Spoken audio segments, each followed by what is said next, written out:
Olá, aqui é a professora Marcela Magri e hoje a gente vai falar um pouquinho sobre números primos e números compostos.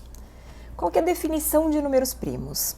Números primos são todos os números que têm apenas dois divisores, um e ele mesmo. Mas o que são divisores mesmo?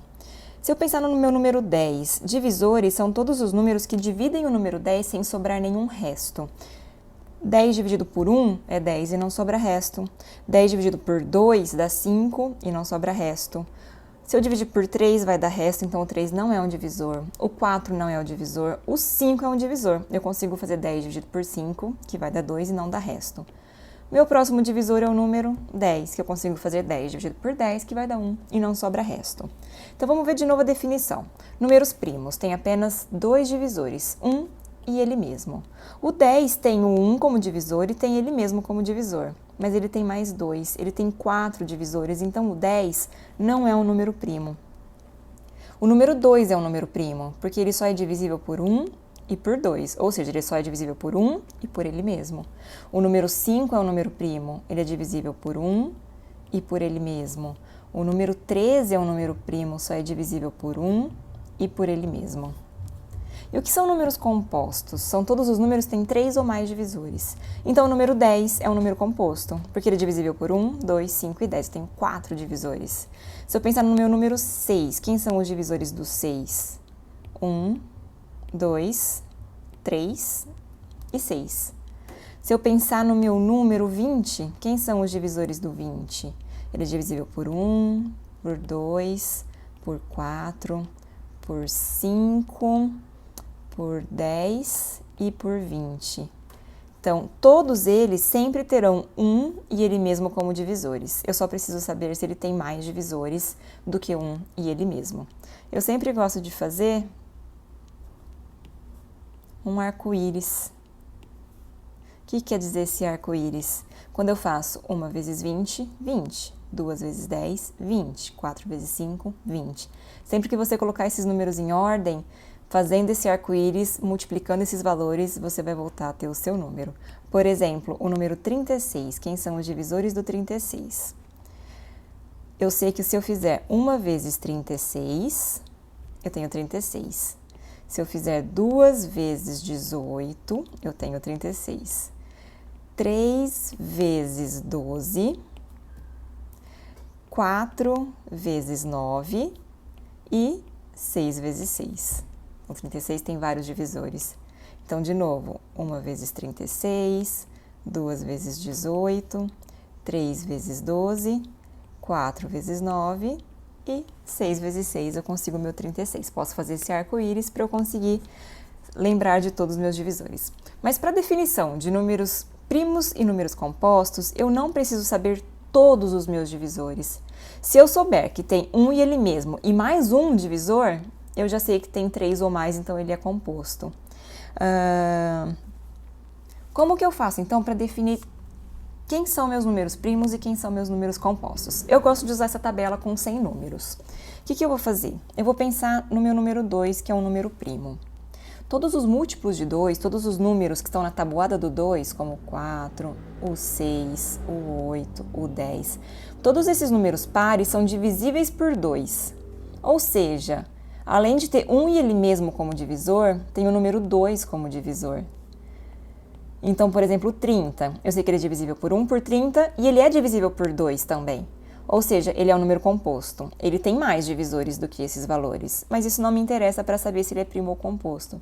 Então, eu sei que todos esses números pares, deixa eu dar uma acelerada, todos os números pares, com exceção do número 2, são números compostos. Então, o número 2 é o único número par que é primo. Nenhum outro número primo é par, apenas o número 2. Todos os outros números pares são compostos, porque todos são divisíveis por 2. Mas isso não quer dizer que todos os ímpares são primos, ok? Todos os pares, com exceção do 2, são compostos, mas não quer dizer que todos os ímpares são primos. Bom, vamos passar para o próximo. O número 3, eu sei que ele é um número primo, só é divisível por 1 e por 3. Todos os números da tabuada do 3 são compostos, porque todos são divisíveis por 3. O 6, por exemplo, ele é divisível por 3. Então, além de 1 e ele mesmo, ele tem o 3 como divisor.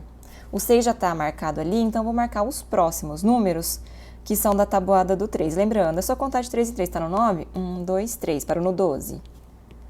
1, 2, 3, o próximo é o 15. 1, 2, 3, 18. 1, 2, 3, 21 e assim por diante.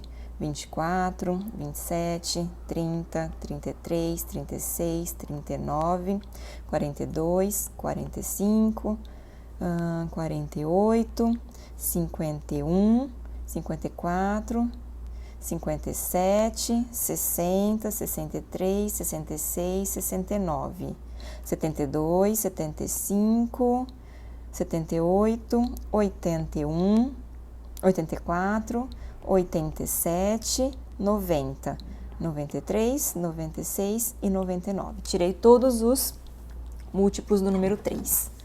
Agora eu vou para o número 5. Por que eu não fui para o 4? Todos os múltiplos do 4 já são múltiplos de 2. 4, 8, 12, 16, todos eles estão na tabuada do 2 e eu já marquei todos. Todos eles são compostos. Então vamos para o 5. 5 é número primo, só divisível por 1 e por 5, 1 e ele mesmo. Todos os múltiplos de 5 são compostos. Quem são os múltiplos de 5? Todos os números que terminam em 5 e todos os números que terminam em 10. Pensa na tabuada do 5. 5, 10, 15, 20, 25, 30, 35. Então, todos os números que terminam em 5 e todos os números que terminam em 0, eu risquei, são números compostos. E eu continuo fazendo isso pensando na minha tabuada. Vamos para o número 7. Vou circular, vou fazer um X nos múltiplos de 7 e vou tentar acelerar um pouquinho as coisas por aqui, ok?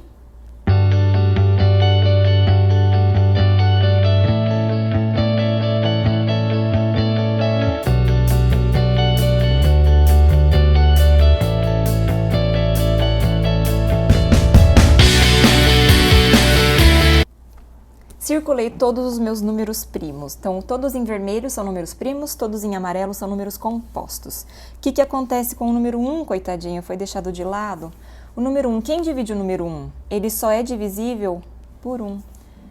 Então, ele é divisível por 1 e por ele mesmo? Não, ele tem apenas um divisor. O 1 só é divisível por 1, um único divisor.